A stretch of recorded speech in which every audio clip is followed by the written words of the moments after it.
Hello again.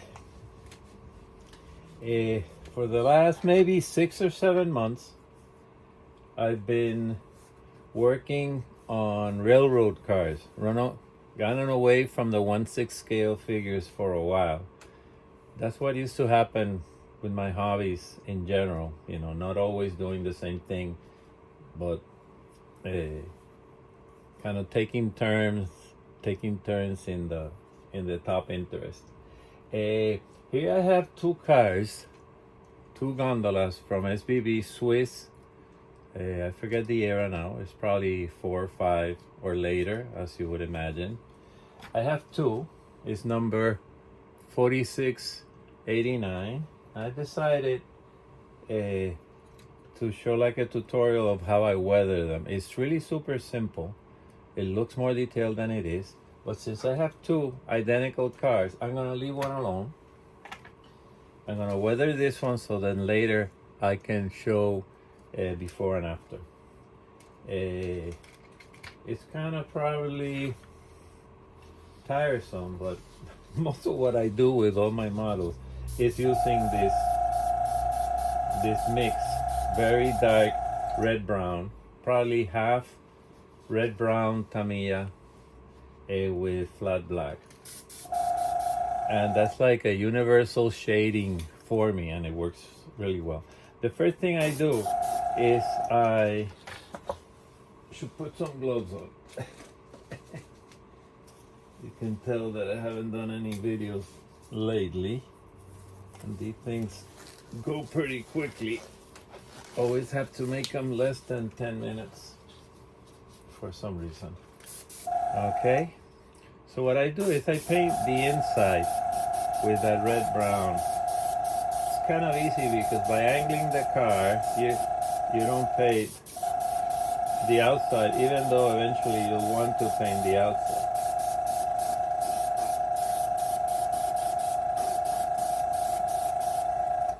Okay, I also use the same mix for the wheels.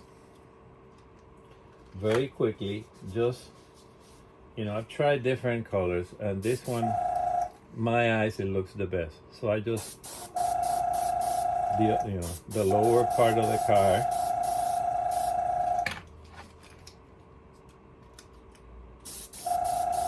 Probably wondering, well, you're getting the wheels dirty. Not worrying about the wheels now. I'll get those cleaned later. Okay. I also have a mix here of red brown and some yellow and some whole red. It's like let's call it like maybe a little lighter than red brown. Okay. And what I'm gonna do is I'm just gonna go over the car.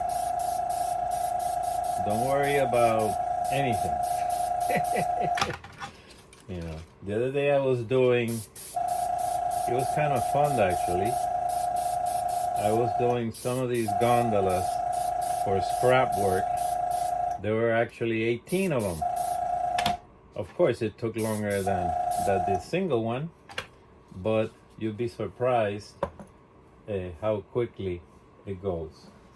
I then probably would add a little bit, and again, you do different things in different cars because part of the idea is to get variety. I go like in the corners with that darker, maybe where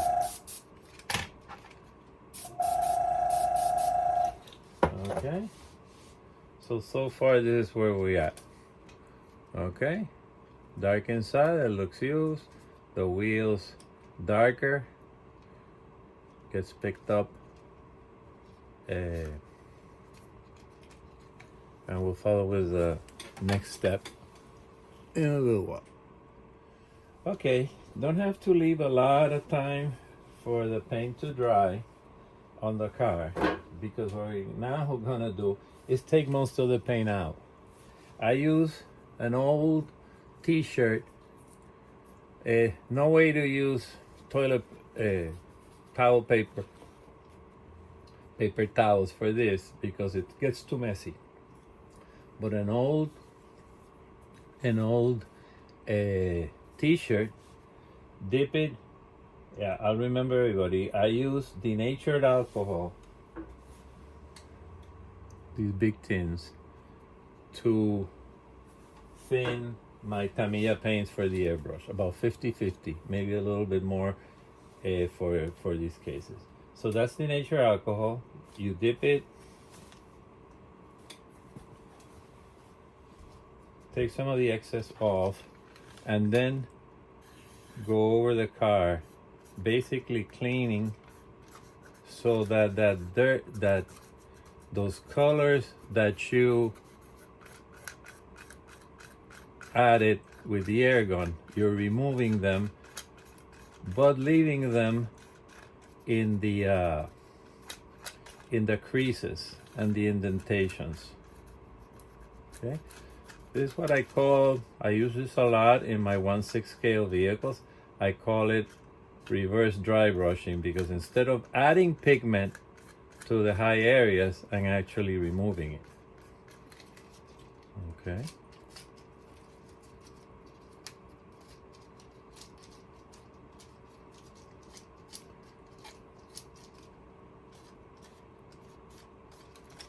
You can already see. As you're doing this, you can remove more, remove less, do streaks up and down. You're wondering, well, will the solvent take some of the markings or the paint away? Usually it doesn't, but sometimes it does. I was doing some of these SBB Gondola, similar to these ones, but in pink. And that pink paint, if you rubbed it a couple of times, it would come off. And you can tell when you looked at your t-shirt here, and it would be red. So be careful. I've never had the markings, only one in a tank car. The markings came off. But it is what it is. Usually the denatured alcohol is not gonna.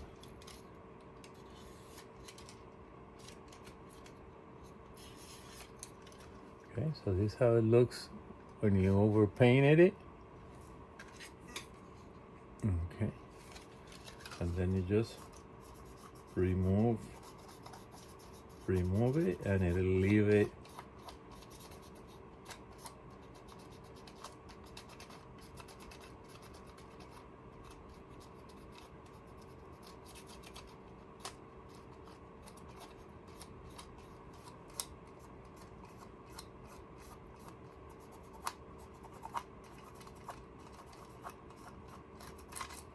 okay. Gonna do some more of that and I'll be back.